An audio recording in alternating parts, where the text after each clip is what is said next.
So the priority end, let's look at the fault tree on the left. We have a top level event Q, and Q happens if A happens and B happens, and in addition if A happens before B.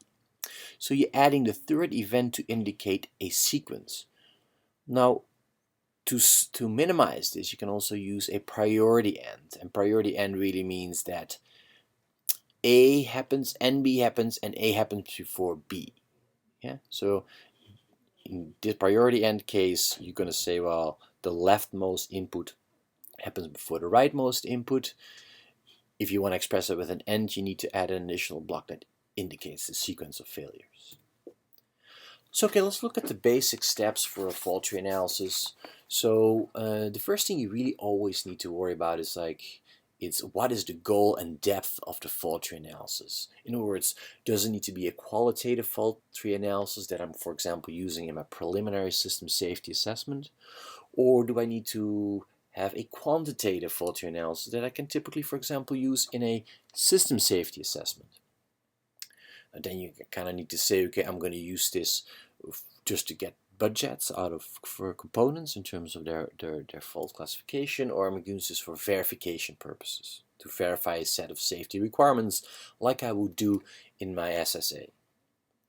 Well, next you need to determine to what level you need to perform the analysis, and what resolution. You have a top level event, then you actually establish a tree that you're going to expand like we saw in the previous example, and you see, okay, how far do I need to go? How much knowledge do I need to know of the system to get to this particular level? Then the next thing, you need to define the top level undesired event. This can typically be a loss of a particular function, like we saw in the previous example, loss of all attitude information on the pilot instrument panel, or it can be a malfunction of a certain system. Now, when you know all these things, you know the goal depth, you know the analysis level requirement, and the top level undesired event, you need to make sure that you have data that's as complete as possible, so you can actually start to construct this particular fault tree. And then, of course, at the end, after you have it constructed, you need to analyze it and kind of summarize it. So I kind of re-identified here. You have the goal or objective that you define a top level event, here you say what kind of level of analysis you need. That defines the scope. Also the resolution, how much detail do you go in? For example, in the previous example, we said this was the level of detail we went to. So you see, of course, loss of EFIS in the pilot. Well, the EFIS is kind of a subsystem, so you can even break it down further if you want. So this is a decision that you need to make. Then, of course, you do construction and evaluation, and of course interpretation. And especially when you do a quantitative one, you need to add numbers, and you can perform also a verification task that you check out, are my system safety requirements good enough? So top level events, it's kind of like writing system level requirements. They need to be clearly and concise. A couple of examples: loss of airspeed indication could be too vague. Sometimes you need to say loss of all airspeed information to the pilots on the flight deck, or display of misleading approach data without enunciation. You could include a little bit more about where that is, or you can say on the flight deck as well, like I did before in the cockpit. So you have to be kind of careful about these top level events. You want to make them unambiguous and very clear, and of course not too long. Now, so the FTA, the fault tree analysis, has a pretty extensive role in decision making. The first thing it does, it gives you an understanding of all the logic leading to the top events. Okay, what kind of causes lead to the top event? And because of its tree structure, you can really see, how it is that this happens. What's the mechanism? It also, especially when you start looking at a quantitative fault tree, prioritize what are the main contributors. And actually you can see this with a qualitative fault tree as well in a lot of cases. But you can prioritize the contributors leading to the top event. And you can say, okay, which ones are really the most important factors in determining that probability of failure of the top level event?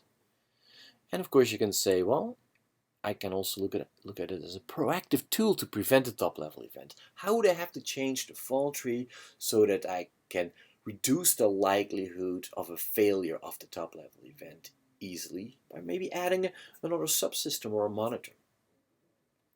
Of course, use of the FD to monitor the performance of a system.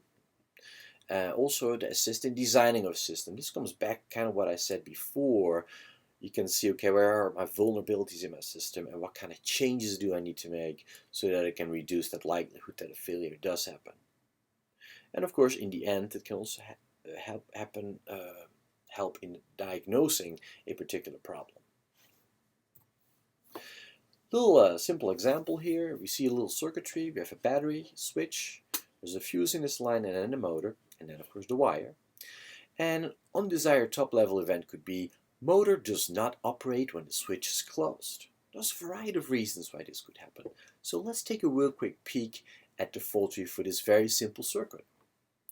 So we have our top-level event, motor does not operate when the switch is closed. And this could be because the motor is just broken. This motor doesn't work. So even though you close it, there's the batteries working, everything's working, current should run through the motor.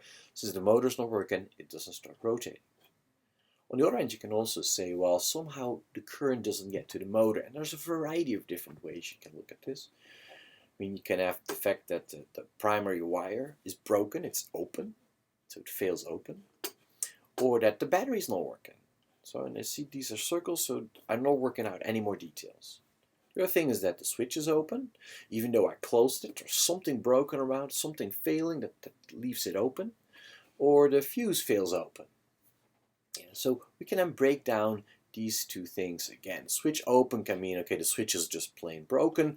Or, and this is what I call kind of an undeveloped event, where I must say maybe there's other things that could happen because operational error, things that I have not enough information about to further expand this portion of my fault tree. And then of course finally you can do something similar with the fuse.